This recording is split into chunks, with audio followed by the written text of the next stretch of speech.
یہ مہر کیا چیز ہے؟ مہر کا کیا مطلب ہے؟ کیا کسی کی بیٹی کی کوئی قیمت لگا سکتے؟ 1000 کراؤن حق مہر ہے جی، 1 ارب کراؤن حق مہر ہے، 1 ٹریلین کراؤن حق مہر ہے، کسی کی بیٹی کی قیمت نہیں بن سکتی۔ تو مہر کیا چیز ہے پھر؟ یہ مہر ایک نشانی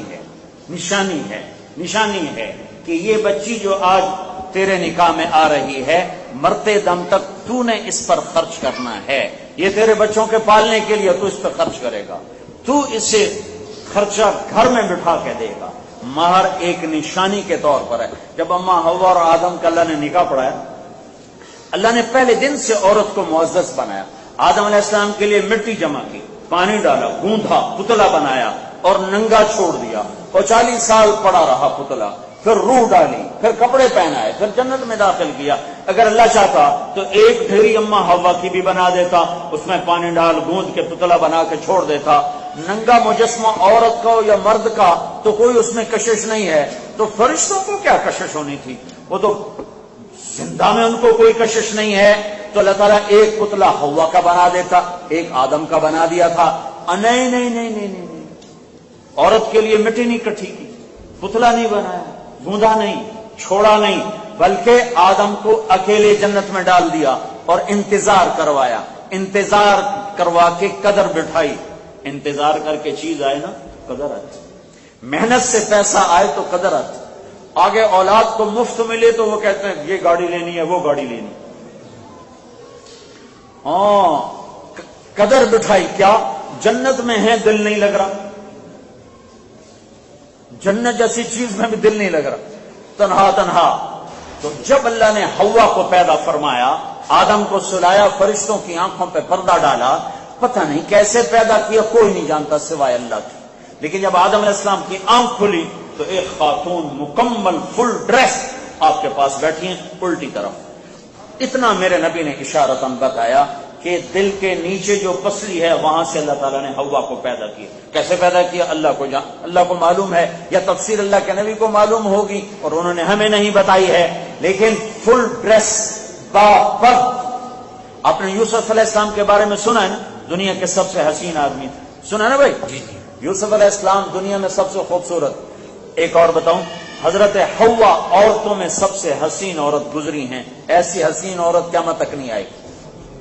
پورا فل ڈریس بٹھایا، اس دل کے نیچے والی پسلی سے پیدا کر کے علماء کہتے ہیں یہ پیغام دیا کہ عورت بیٹی، بہن، بیوی، ماں، پھوپھی، خالہ، چاچی، تائی، مامی، نانی، دادی، ساس، جس روپ میں بھی ہے دل کے قریب اس کی جگہ ہے، اس کی جگہ دل کے قریب ہے، اس کو دل میں جگہ دینے ہو۔ پھر اللہ نے نکاح پڑھایا فرشتوں کے ذریعے سے، مہر وہاں بھی ادا ہوا۔ فرشتوں نے کہا یا اللہ نے کہا مہر ادا کرو۔ آدم علیہ السلام نے کہا کیا؟ اللہ نے کہا تیری نسل میں میرا آخر نبی آنے والا ہے، اس میں ایک دفعہ درود پڑھ دے، یہ مہر ہے۔ تو یہ مہر کیا ہے؟ یہ مہر ایک نشانی ہے کہ یہ لڑکا اس لڑکی کو کما کے کھلائے گا، یہ گھر بیٹھے گی فارغ نہیں، یہ اس کی نسل کو تیار کرے گی، اس کی نسل کی تربیت کرے گی، اس کو اچھا انسان بنائے گی، اسے پاکیزہ دودھ پلائے گی۔ اس لیے اللہ کے نبی نے فرمایا اپنی اولاد کے لیے اچھی عورت کا انتخاب کرو، اپنی اولاد کے لیے اچھی بیوی کا انتخاب کرو، اندھا دھند ہو کر مت کرو جیسے لوگ یہاں پہلے شادیاں کرتے ہیں پیچھے روتے پھرتے ہیں۔ اپنی اولاد کے لیے اچھی عورت کا انتخاب کرو۔ آپ نے فرمایا اجتنبوا الخضراء الدمن، خضراء الدمن سے بچنا، خضراء الدمن سے بچنا۔ قالوا وما الخضراء الدمن یا رسول اللہ، کہ یا رسول اللہ وہ خضراء دمن کیا ہے؟ آپ نے کہا المرأة الحسناء فی المنبت السوء، خضراء دمن خوبصورت لڑکی بد اخلاق اور بد کردار کا، اس سے بچنا، اس سے بچنا، اس سے بچنا۔ فاظفر بذات الدین تربت یداک، دین دیکھنا، دین دیکھنا۔ شکلیں کچھ عرصہ چلتی ہیں پھر اثر ختم ہو جاتا ہے۔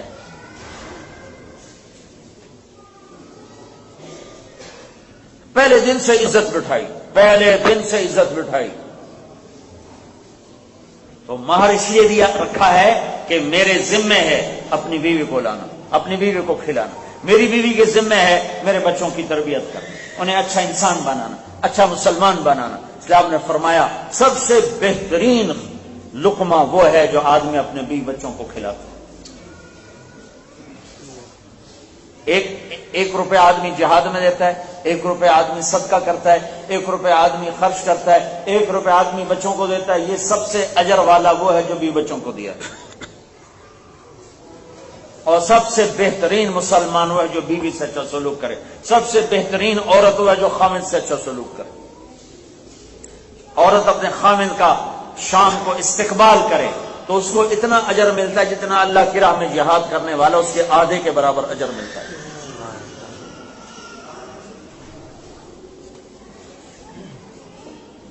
تو آپس کی ایک محبت ہے مخلوق میں جسے دیکھ کے اللہ خوش ہوتا ہے، وہ میاں بیوی کی محبت۔ کوئی مخلوق کی محبت اللہ کو پسند نہیں، میاں بیوی کی محبت اللہ کو پسند ہے۔ اور ایک لڑائی ایسی ہے جس سے اللہ کو سخت نفرت ہے، وہ میاں بیوی کی لڑائی ہے۔